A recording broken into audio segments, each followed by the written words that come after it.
From one doctor to the next. Did they even send my lab work? Wait, was I supposed to bring that? Then there's the forms, the bills, the nota bills, the... Press forward and repeat the options. Healthcare can get a whole lot easier when your medical records, care, and coverage are in one place. At Kaiser Permanente, all of us work together for all that is you. Join the Asada with Del Taco's Carne Asada steak menu. The new half-pound Chipotle Carne Asada steak burrito is packed with flavor, wrapped up and grilled just right. Try the whole menu today, starting at just $2.99. Only at Del Taco. Now a tense manhunt for a killer after the CEO of United Healthcare is gunned down on a New York City sidewalk. Police calling the shooting a brazen, targeted attack.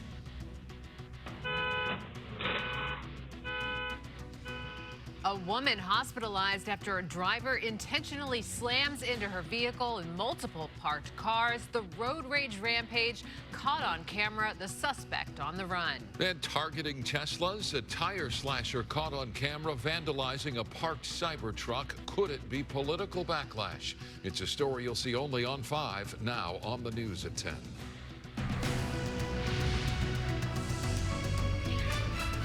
Good evening, I'm Micah Ullman. And hi there, I'm Courtney Friel. Cher has the night off. Our top story at 10 o'clock, a brazen targeted attack. Tonight, an urgent manhunt underway in New York City for a gunman who opened fire, killing the CEO of United Healthcare in broad daylight. The masked gunman appeared to be lying in wait for his victim, 50-year-old Brian Thompson, then shot him in the back at point-blank range. Sandra Mitchell is live in the KTLA News Center with surveillance video of that suspect and important clues he may have left behind. Sandra. Yeah, Mike, all over New York City tonight, there are signs posted with a picture of this suspect and offers of a $10,000 reward. Police have recovered what could be some big clues: a water bottle, a cell phone, candy wrapper believed to be left behind by the killer, as well as several bullets and casings. New clues tonight about the brazen gunman who shot and killed the CEO of United Healthcare. NYPD releasing pictures of the hooded masked gunman at a Starbucks 2 blocks from the shooting scene just before the ambush. Based on the evidence we have so far, it does appear that the victim was specifically targeted, but at this point we do not know why. This does not appear to be a random act of violence. 50-year-old Brian Thompson shot twice from behind as he exited his New York City hotel early this morning. The suspect approached from behind and fired several rounds, striking the victim at least once in the back and at least once in the right calf. In a chilling scene, the gunman fired at least 3 shots in Midtown Manhattan, stunning morning commuters. I hit a shot, and when I look around, I saw a guy with a gun, and he shot 3 times, and then he started running. The gunman used a handgun with a silencer. Robert Clark, a former FBI agent, believes the killer is experienced with weapons as he quickly clears the gun when it appears to malfunction. The way that he's dressed, even down to the way that he's holding the weapon, the way that his feet are positioned, the way that he, fires the shots, tells me that he definitely has some training. The killer fled the scene on an e-bike and disappeared into Central Park. Thompson was married, a father of 2 boys. His wife released a statement saying the family is shattered, calling her husband an incredibly loving, generous, and talented man who truly lived life to the fullest. Thompson also was facing a Department of Justice investigation for insider trading and had sold $15 million in stock before news of the probe was made public and just before the stock price plummeted. Some now suspect that could be a possible motive for his murder. You could have people out there that were very, very hurt by this scheme that he profited from.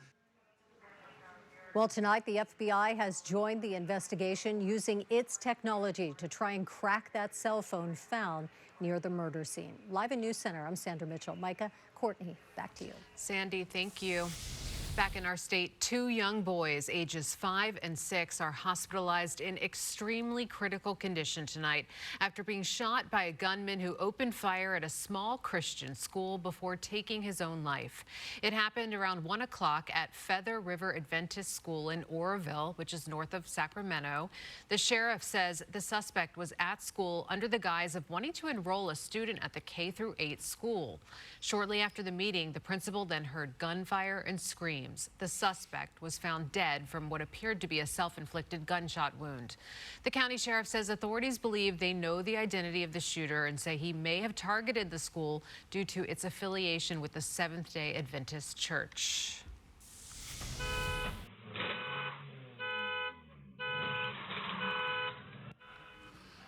A road rage rampage caught on camera. A suspect repeatedly slams his truck into a car with a woman inside, smashing it along with several parked cars. And residents say this isn't the first time their street has been turned into a demolition derby. Ktla Dt's Rick Chambers joins us live in Watts with more on this story. Hi, Rick. Yeah, Court, it was a scary way to start the day for a lot of people in this neighborhood. There was a dispute, a disturbance of some sort in the street. That led to a woman being hurt and a number of cars and trucks getting smashed.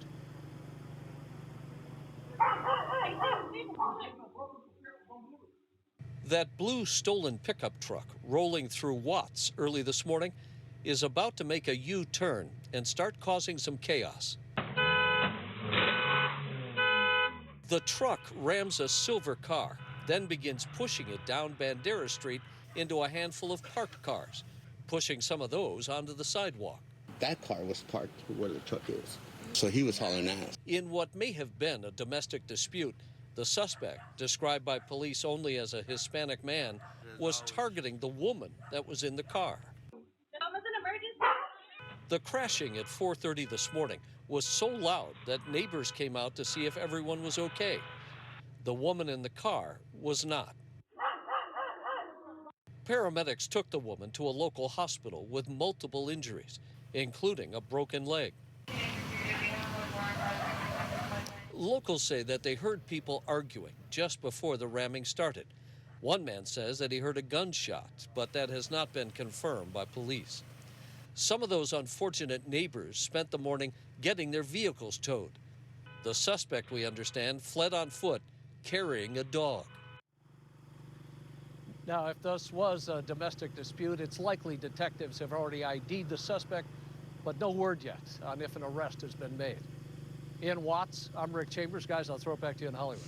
Wow, what a story, Rick. Thank you so much. In other news, a scary moment for people inside a pet shop in El Monte today as a truck crashed right through the front of the store. It happened just before 10 o'clock this morning at Wes's Pets and Feed along Peck Road. The owners say the female driver was unable to brake, and the truck, as you can see, slammed through the store, sending customers scrambling for safety. We did have people standing right in the front, so when they did hear the noise, they were able to jump out. So we're thankful that they were able to make it out. And also thank you to the city. They came right away.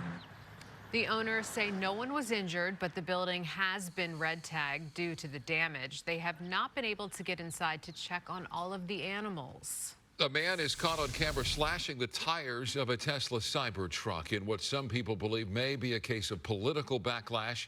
A man with a sharp object seen puncturing the tires of the truck, ironically caught on video by the vehicle's own cameras. Ktla Dt's Rachel Menitoff joins us live in Echo Park with more on this. Hi, Rachel.